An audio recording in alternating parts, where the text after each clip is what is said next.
ठीक है। Brick masonry जो है वो it consist of brick plus motor. ठीक है, इन दोनों के कॉम्बिनेशन से जो बनती है उसको बोलते हैं ब्रिक मैसनरी। ठीक है, अब ब्रिक कैसे बनती है वो नहीं बताऊंगा, ये तुमने पहले ही पढ़ लिया होगा कि ब्रिक के बनने के प्रोसेस क्या होते हैं। किसमें बनती है brick? Brick is made in kiln. Kiln में डिफरेंट डिफरेंट प्रोसेस होते हैं जिनके थ्रू ब्रिक पास होती है। ठीक है, and brick is made up of clay. Kiln नहीं होता, वो किल होता है। किल जस्ट लाइक जो हम अपनी लैंग्वेज में क्लैम्प होते हैं, जनरली क्लिन में यूज करते हैं। क्लैम्प यूज करते हैं रफ स्ट्रक्चर के लिए, मतलब रफ वर्क के लिए। जब अच्छी क्वालिटी की ब्रिक चाहिए होती है तो उसके लिए हम किल्न यूज करते हैं। ठीक है, तो दिस इज ब्रिक मैसनरी। ठीक है, ब्रिक और मोटार के कॉम्बिनेशन यूज होता है तो ब्रिक मैसनरी, और स्टोन और मोटार का कॉम्बिनेशन यूज होगा तो स्टोन मैसनरी। इसके बाद नेक्स्ट टॉपिक जो होगा वो स्टोन मैसनरी होगा। ठीक है, अब डिफरेंट टर्मिनोलॉजी जो कि रिलेटेड है किससे? ब्रिक मैसनरी से।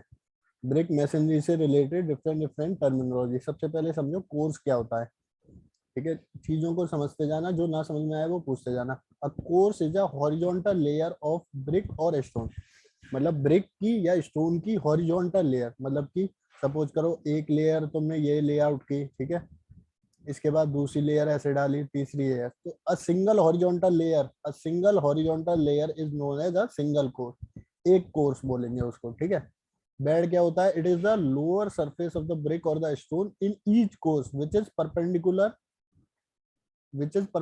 To the line of pressure. तो लाइन ऑफ प्रेशर कुछ ऐसे आएगा। ठीक है, तो ये लोअर मोस्ट पोर्शन जो होता है इसको बोलते हैं बेड। सबसे नीचे वाला जो पोर्शन होगा उसको बोलेंगे बेड, जिसपे बेसिकली ले डाउन कर रहे हैं हम ब्रिक्स को। ठीक है, तो इस पे जो फोर्स आती है, इस पे जो प्रेशर आता है, हमेशा परपेंडिकुलरली आएगा। ठीक है, बैकिंग और फेसिंग में पहले बता चुका हूँ। बैकिंग क्या होता है? इनर मोस्ट पार्ट जो कि एक्सपोज नहीं होता है टू द एनवायरमेंट। मतलब जैसे घर है, घर के अंदर वॉल्स हैं, ठीक है, अब अंदर बैठ के यदि तुम उन वॉल्स को देख रहे हो, डेट इज बैकिंग।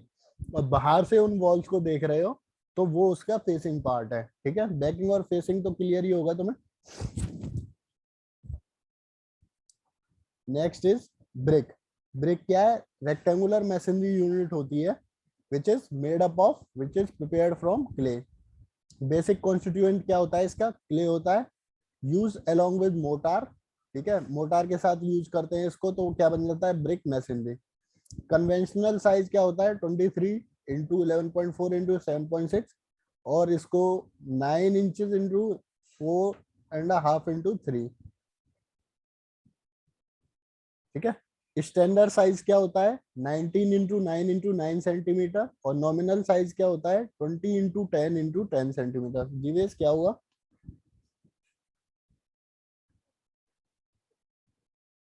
कोई प्रॉब्लम है क्या? ठीक है, 19 इंटू 9 इंटू 9,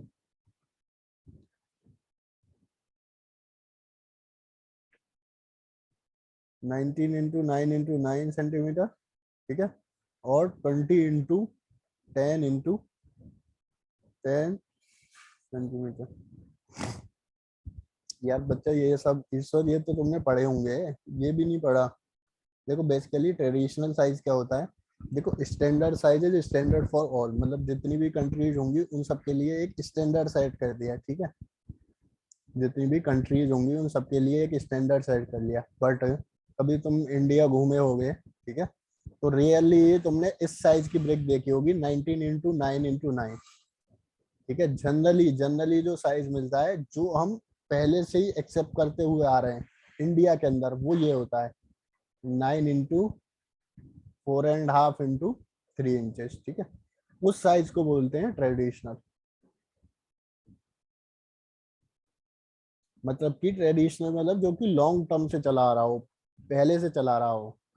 ठीक है, क्लियर है?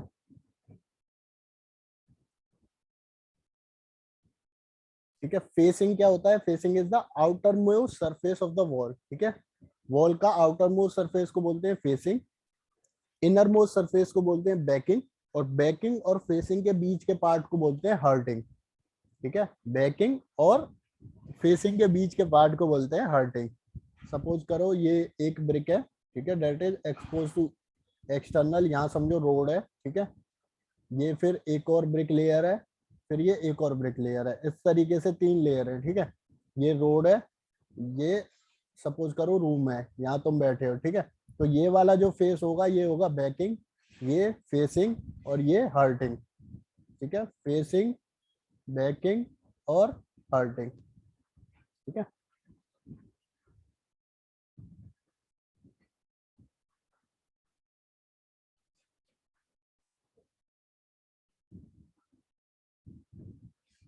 ठीक है, इसके बाद नेक्स्ट आता है जॉइंट। जॉइंट क्या होता है?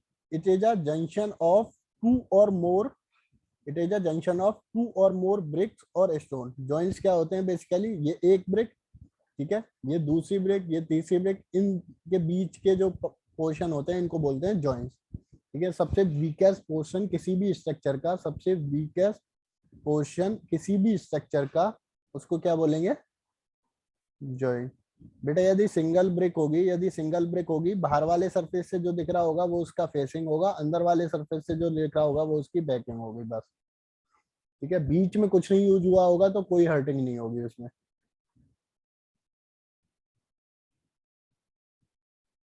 ठीक है, हेडर क्या है? If a brick is layered with its longest side. Header में क्या होता है कि तुम्हें इसकी विड्थ विजिबल होगी सामने से, तुम्हें इसकी विड्थ विजिबल होगी सामने से। ठीक है, देखो ब्रिक में क्या होगा? विड्थ बाय विड्थ और लेंथ बाय लेंथ, है ना? ये यदि कोई ब्रिक है, एक तो या तो तुम्हें लेंथ और उसकी विड्थ विजिबल हो, ठीक है, या फिर उसकी विड्थ विड्थ विजिबल हो। लेंथ विड्थ का मतलब क्या है? ये सपोज करो 19 सेंटीमीटर की है, ये 9 सेंटीमीटर की है, ठीक है, ये भी 9 सेंटीमीटर की है, ये भी 9 सेंटीमीटर की है। तुम बाहर खड़े हो, बाहर खड़े होकर ब्रिक्स को देख रहे हो, ठीक है, आउटर मोस्ट सरफेस ये तुम हो, यहाँ से तुम देख रहे हो, तो या तो तुम्हें उसकी विड्थ विड्थ विजिबल होगी, ठीक है, या फिर उसकी लेंथ और विड्थ विजिबल होगी। ठीक है, यदि विड्थ विड्थ विजिबल है तो उसको बोलते हैं हेडिंग, हेडर। ठीक है, और यदि विड्थ और लेंथ विजिबल है तो उसको बोलते हैं स्ट्रेचर। अभी इनके फोटो दिखाऊंगा सबके, टेंशन मत लो, सब समझ में आ जाएगा। ठीक है, विड्थ विड्थ विजिबल है तो उसको बोलते हैं हेडर, और विड्थ और लेंथ विजिबल है तो उसको बोलते हैं स्ट्रेचर। बेटा राम के सेकरी, ये जो है ना, पहले लाहौरी ब्रिक यूज होती थी और दूसरी स्टैंडर्ड ब्रिक यूज होती है, ऐसा क्यों? बेसिकली मतलब एग्जैक्टली मुझे रीजन नहीं पता क्या होगा। इनिशियली ऐसा हो सकता है कि जो ब्रिक कंस्ट्रक्ट होके आती थी वो केवल लाहौर से आती थी तो उसको लाहौर ही बोलते हो। ठीक है, अब तो हर एरिया में अपनी अपनी ब्रिक्स यूज होती हैं, मे बी वहाँ का जो मटेरियल है it may be of good quality, ठीक है, इनिशियली, बट अब कोई कंफर्म नहीं है।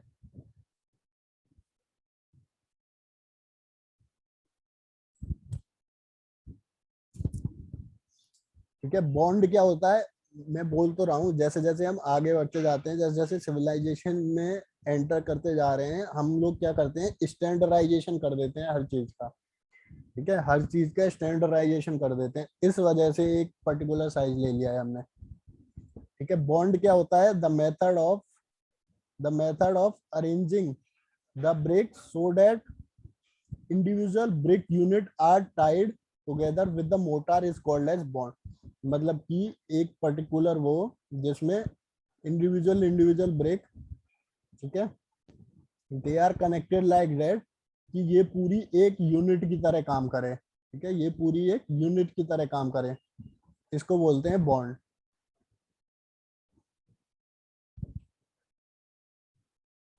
अब देखो, ये तुम्हारी स्टैंडर्ड ब्रिक, ठीक है, 99 × 9 की। ठीक है, ये क्या होता है?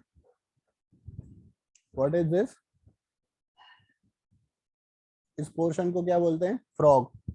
ठीक है, फ्रॉग का जो साइज होता है, साइज ऑफ फ्रॉग इज 10 × 4 × 1 और 2। ठीक है, सेंटीमीटर। यूनिट का जरूर याद रखना, 1 और 2 सेंटीमीटर, जनरली 1 लेते हैं, कहीं कहीं 2 भी ले सकते हैं। ठीक है, फ्रॉग का काम क्या होता है? फ्रॉग एक्ट एज एन की, और यदि और अच्छी लैंग्वेज में बोले तो it will act as an shear की।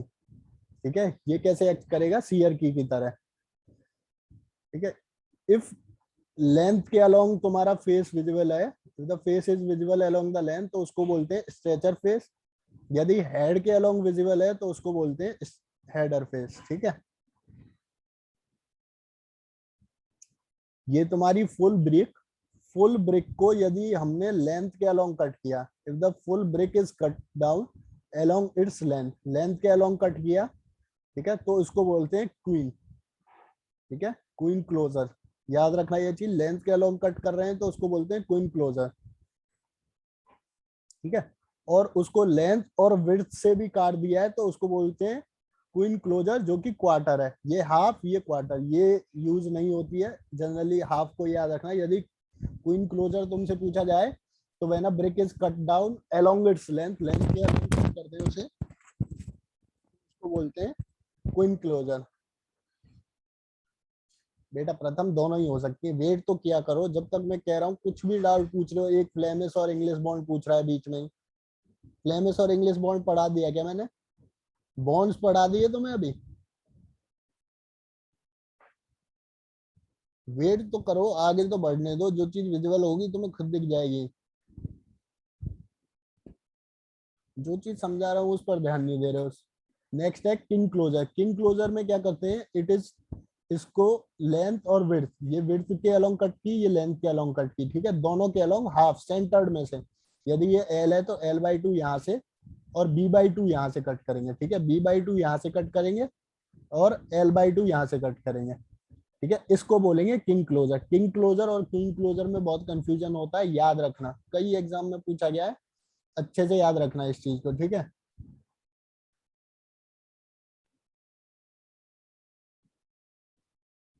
इसके बाद ये क्या है, बेवल्ड क्लोजर। बेवल्ड क्लोजर के केस में क्या होता है, विड्थ के अलोंग हाफ कट करते हैं। ठीक है, लेंथ के अलोंग कंप्लीटली कट कर देते हैं। ठीक है, लेंथ के अलोंग कंप्लीटली कट कर देते हैं, विड्थ के अलोंग हाफ कट करते हैं। ठीक है, माइटर्ड क्लोजर में क्या होता है, विड्थ के अलोंग कंप्लीटली कट कर देते हैं, लेंथ के अलोंग हाफ कट करते हैं। ठीक है, इसके बाद हाफ बेड। हाफ बेड में क्या है, विड्थ के अक्रॉस कट कर देते हैं। ठीक है, हाफ बेड, 3/4 बेड सबसे ज्यादा ये यूज होते हैं। 3/4 छोड़ देंगे ब्रिक का और 1/4 कट कर देंगे। ठीक है, वेबल्ड बेड। वेबल्ड बेड में क्या करेंगे, जैसे वेबलिंग होती है, सेम वेबलिंग के केस में, बस इसमें थोड़ा सा पार्ट ब्रिक का हटा देते हैं। ठीक है, बुल नोज में क्या करते हैं, एक सर्कुलर पोर्शन बना देते हैं एक साइड पे। ये जनरली कहाँ यूज होंगे, ये जनरली यूज होंगे, इस तरीके की ब्रिक कहाँ यूज होंगी, इस तरीके की ब्रिक यूज होंगी एट द कॉर्नर। ठीक है, कॉर्नर पे जो ब्रिक यूज होंगी उसको बोलेंगे बेवल्ड। अब इनमें से तुम्हारे लिए दो सबसे ज्यादा इंपॉर्टेंट है, एक तो क्वीन क्लोजर। ठीक है, क्वीन क्लोजर याद रखना, किंग क्लोजर और क्वीन क्लोजर में डिफरेंस याद रखना, और एक बैट याद रखना कि बैट क्या होता है। Difference between queen closer and king closer, और एक बैट याद रखना कि बैट क्या होता है। ठीक है, इनमें किसी को कोई डाउट।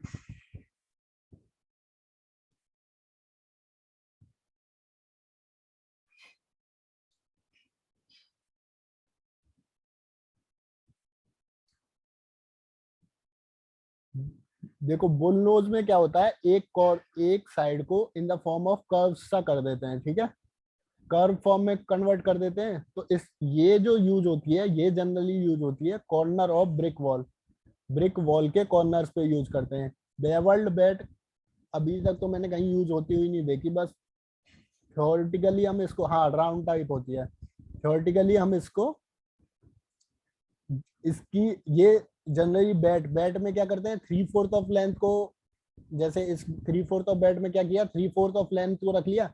इसके बाद यदि, देखो दो चीज का कंबाइंड है ये, वेबल्ड और बैट का। ठीक है, बैट हो गया ये। अब वेबल्ड में क्या होता है, विड्थ को कंप्लीटली कट कर देते हैं और लेंथ को हाफ। यदि इस तरीके से और कट लगा देंगे तो इसको बोलेंगे बेवल्ड बैट। बेटा width completely, width completely, width completely, length half.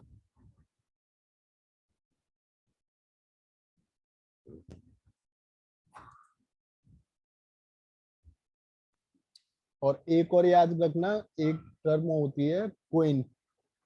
Queen उस ब्रिक को मतलब उस ब्रिक को कहते हैं जो कि वॉल के कॉर्नर पे यूज होती है। ठीक है, क्वीन उस ब्रिक को कहते हैं जो कि वॉल के कॉर्नर पे यूज होती है। ठीक है, और कोई टर्मिनोलॉजी जो रह गई हो समझने के लिए एक बार देख लो। इसमें से course clear, bed clear, banking clear, brick क्या होती है वो clear, facing, hurting, joint clear. ठीक है, हेडर स्ट्रेचर क्लियर। हेडर यदि विड्थ के अलोंग विजुअल है, स्ट्रेचर यदि लेंथ के अलोंग विजुअल है। ठीक है, बॉन्ड, बॉन्ड अभी डिटेल में और पढ़ेंगे। बैट, हाफ, बैट कैसे हो सकते हैं, हाफ हो सकते हैं, थ्री फोर्थ हो सकते हैं। क्वीन क्लोजर क्लियर, लेंथ के अलोंग कट करेंगे तो। इसके बाद king closer clear, bevelled clear, frog clear. ठीक है, फ्रॉक का साइज याद रखना, फ्रॉक का साइज याद रखना 100x40x10 और 20, कहीं 10 मिलेगा कहीं 20 मिलेगा। ठीक है, कोइन क्लियर और बुल नोज क्लियर। ठीक है,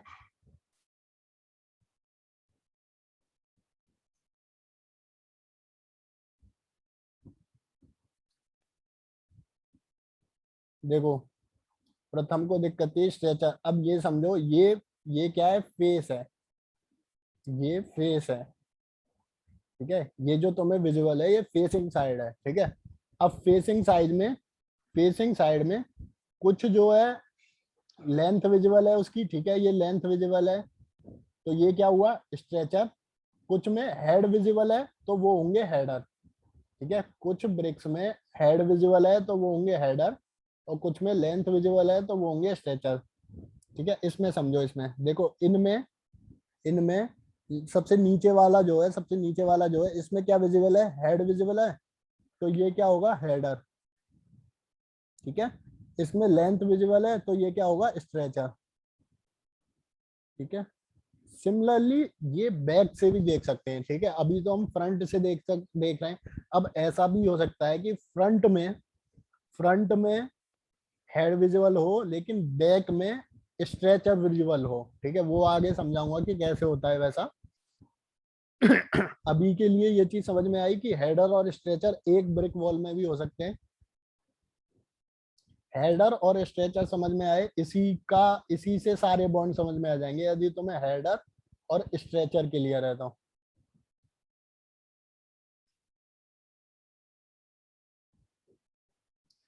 यदि हेडर कॉर्नर में होगा, यदि हेडर या स्ट्रेचर कॉर्नर में होगा तो उसको कोइन बोलते हैं। कॉर्नर में विजिबल होगा ये जरूरी नहीं है। ठीक है, हो भी सकता है, नहीं भी हो सकता है। अच्छा ये समझो, ये तुमने कोई वॉल कंस्ट्रक्ट करी है ऐसे। ठीक है, एक मिनट रुको।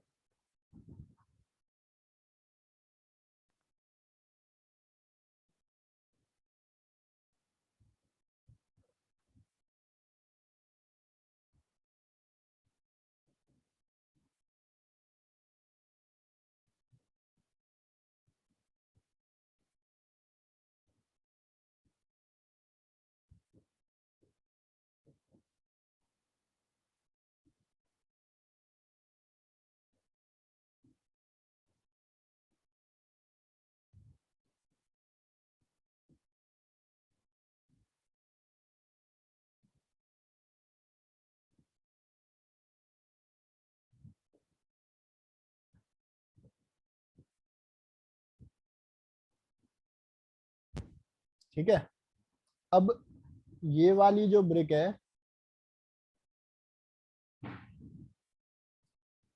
ये वाली जो वो है, एक तो तुम यहां से देख रहे हो। ठीक है, एक तुम यहां से देख रहे हो। ठीक है, जब यहां से देखोगे तो इसका तुम्हें क्या विजुअल होगा, हेडर। और यहां से देखोगे तो इसका क्या विजुअल होगा तुम्हें, स्ट्रेचर। ठीक है, तो ऐसा भी हो सकता है कि सेम ब्रिक के, मतलब एक ही ब्रिक के तुम्हें हेडर और स्ट्रेचर दोनों विजिबल हो। ठीक है, ये क्या विजिबल है तुम्हें, स्ट्रेचर, ये स्ट्रेचर। ठीक है, ऐसा भी हो सकता है यहाँ हेडर भी हो। ठीक है, हेडर स्ट्रेचर, हेडर स्ट्रेचर। समझ में आया। उसी के बेसिस पे डिफरेंट डिफरेंट बॉन्ड क्लासिफाई होते हैं हेडर और स्ट्रेचर के बेसिस पे।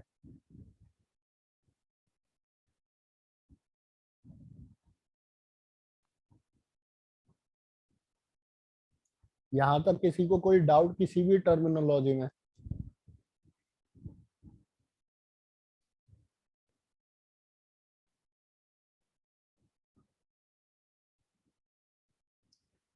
अब प्रथम कोई डाउट, हेडर और स्ट्रेचर एक वॉल में दोनों हो सकते हैं, और एक ब्रिक का हेडर और स्ट्रेचर दोनों भी विजिबल हो सकता है यदि वो कॉर्नर पे है तो। कोई डाउट किसी को?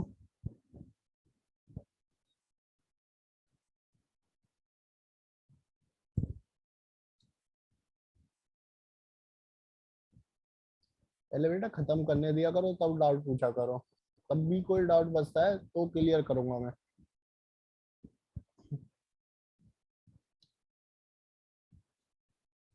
देखो, जीवेस कह रहा है कोइन होल्डर बता दो। देखो सपोज करो ये वॉल का कॉर्नर है, ये वॉल का कॉर्नर है, ठीक है। और इस कॉर्नर पे, इस वॉल में सपोज करो ये हेडर आ रहा है, सब भूल जाओ यहाँ क्या है, ये सब भूल जाओ, ये आ रहा है हेडर, ठीक है।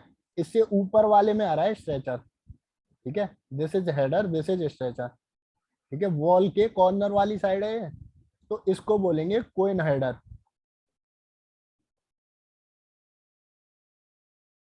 और इसको बोलेंगे कोइन स्ट्रेचर,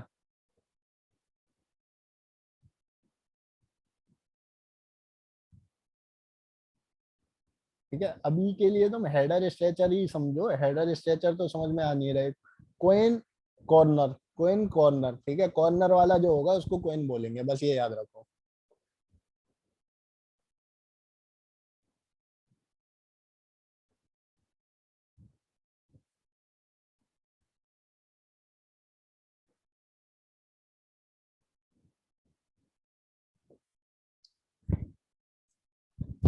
ठीक है, अब देखो बॉन्ड क्या होता है। The method of arrangement of the building units, building units can be brick और stone in a course to avoid the formation of continuous vertical joints, continuous vertical joints के formation को अवॉइड करने के लिए जिस तरीके से हम ब्रिक्स को अरेंज करते हैं उसको बोलते हैं बॉन्ड्स, ठीक है, उसको बोलते हैं बॉन्ड्स। अब जो बॉन्ड्स हैं, they what are their requirement, it breaks the continuity of vertical joints, ये क्या करता है, ब्रेक करता है कंटिन्यूटी वर्टिकल जॉइंट्स की, and result in uniform distribution of load, load के यूनिफॉर्म डिस्ट्रीब्यूशन में रिजल्ट करता है, ठीक है। It makes the wall to act as a single unit, it result in better interlocking of the brick, it impart lateral and longitudinal strength to the structure, it also provide pleasing appearance to the brick work, ठीक है। अब समझो, देखो दो तरीके से तुम brick wall को कंस्ट्रक्ट कर सकते हो। कैसे? Provided all the joints in the same direction, ठीक है। सारे जॉइंट्स को, जैसे ये वर्टिकल जॉइंट्स हैं, सारे वर्टिकल जॉइंट्स को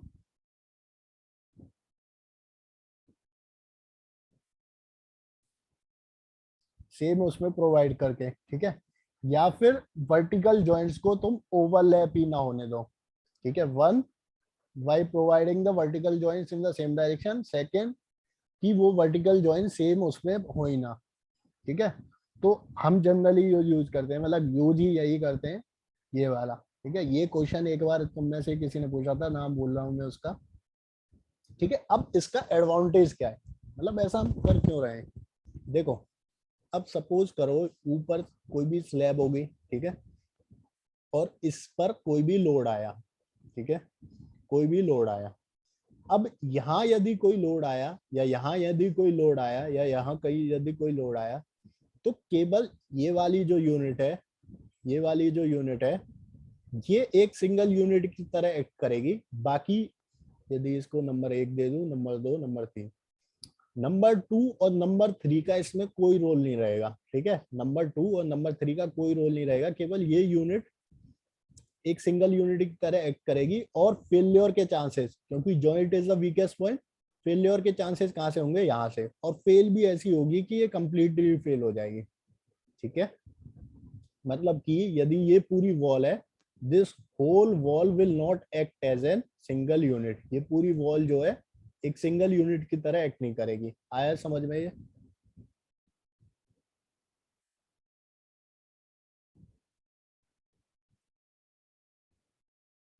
अब हम ऐसा प्रोवाइड करके कर क्या लेते हैं, ठीक है, ऐसा प्रोवाइड करके कर क्या लेते हैं, बेसिकली जब यहाँ लोड लगा, सिमिलरली लोड यहाँ लगा, भाई लोड तो जनरली यूनिफॉर्मली आता है इसके ऊपर, ठीक है, नंबर ऑफ लोड्स लगा देंगे इस पे, ठीक है, तो हर किसी का जो वो होगा, अब फेल्योर कैसे होगा, जॉइंट टू जॉइंट ट्रेवल करेगा, ठीक है, फेल्योर सपोज ऐसे हुआ, इसमें जो लोड डिस्ट्रीब्यूशन हुआ वो ऐसे हुआ, इसमें लोड डिस्ट्रीब्यूशन ऐसे हुआ, तो एक्चुअली क्या हो रहा है कि ब्रिक का हर पोर्शन यूज हो रहा है, ठीक है, तो बेसिकली इस पूरी वॉल के अंदर, इस पूरी वॉल के अंदर यदि इंडिविजुअल लोड की वजह से देखो, if we consider an individual load, तो डिस्ट्रीब्यूशन कैसा हो गया, ट्राइंगुलर, ठीक है, लेकिन जब नंबर ऑफ इंडिविजुअल लोड है, नंबर ऑफ इंडिविजुअल लोड है, तो ये ट्राइंगुलर डिस्ट्रीब्यूशन कैसा हो जाएगा, यूनिफॉर्म, ठीक है, नंबर ऑफ ट्राइंगल जब बन जाएंगे तो ये डिस्ट्रीब्यूशन कैसा हो जाएगा, ऑलमोस्ट यूनिफॉर्म, ठीक है, तो मतलब कि ये पूरी wall, whole wall will act as an single unit. आई ये चीज समझ में,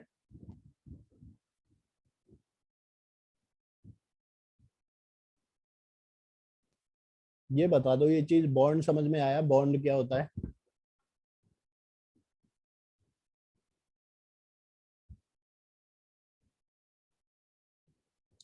बॉन्ड बेसिकली कंस्ट्रक्ट करना जिससे कि वॉल एक्ट करे एज अ सिंगल यूनिट, इतना याद रखो।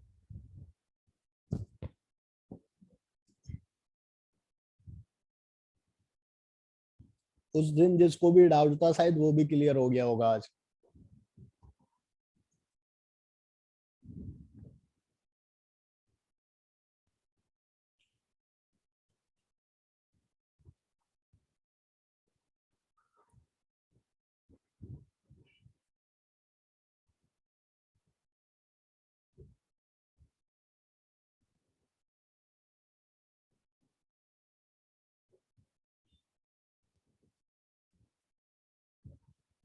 ठीक है, अब what are the general principles for good bond, good bond के लिए क्या क्या वो है, ठीक है, एज सच इसमें कोई इंपॉर्टेंट नहीं है, बस एक ये है कि कभी तुमसे पूछ ले तो तुम्हें क्या लिखना है वो है, brick should be uniform size and shape, ठीक है, मतलब कि एक तरीके से कोशिश करना है कि क्लास ए की ब्रिक यूज करो, वही होती है generally uniform shape and size की, ठीक है, the length of a brick should be equal to the sum of twice its width and one mortar joint, एक मोटार जॉइंट और विड्थ की ट्वाइस के बराबर होनी चाहिए, ठीक है, जनरली जो लेंथ है ब्रिक की, it should be twice of the width plus one mortar joint,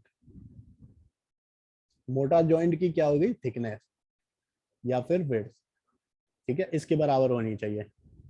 second जो लैप है, it should be uniform and should follow S, मतलब कि एक ब्रिक का दूसरे ब्रिक के ऊपर लैप कैसा होना चाहिए, 1/4 brick that is 50 mm along the length of the wall and 1/2 brick that is 100 mm along the thickness of the wall, ठीक है, ब्रिक बेड्स जो होते हैं, ब्रिक बेड्स जो होते हैं जनरली हम अवॉइड करते हैं, ब्रिक बेड्स यूज नहीं करते, all the horizontal joints should be truly horizontal and all the vertical joints should be truly vertical, इसका कहने का मतलब है कि जितने भी horizontal joints हैं, ये हुआ horizontal joint, ठीक है, ये ट्रूली हॉरिजॉन्टल ही होने चाहिए, ऐसा ना हो कि इंक्लाइंड बना दो, ये हॉरिजॉन्टल बनेंगे with the help of motor, ठीक है, मोटार इस तरीके से प्लेस करना है कि ये हॉरिजॉन्टल ही रहे, और जितने भी वर्टिकल जॉइंट हैं ये इस तरीके से कंस्ट्रक्ट करने हैं कि ये हमेशा वर्टिकल ही रहे,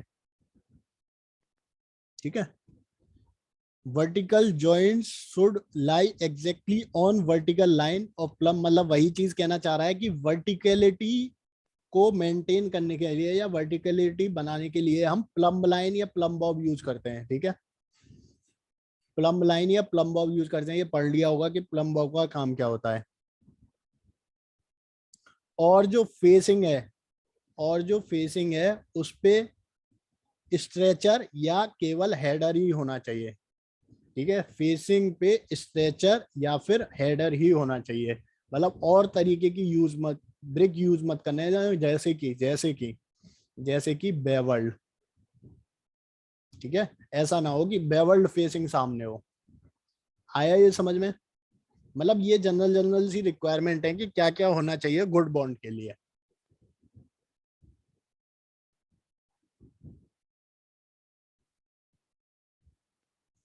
इसमें और भी एक दो पॉइंट ऐड कर सकते हो, जैसे pointing should be uniform. Pointing जो करो, जो ब्रिक के बीच का मोटार यूज करो उसको अच्छे से कंस्ट्रक्ट करो।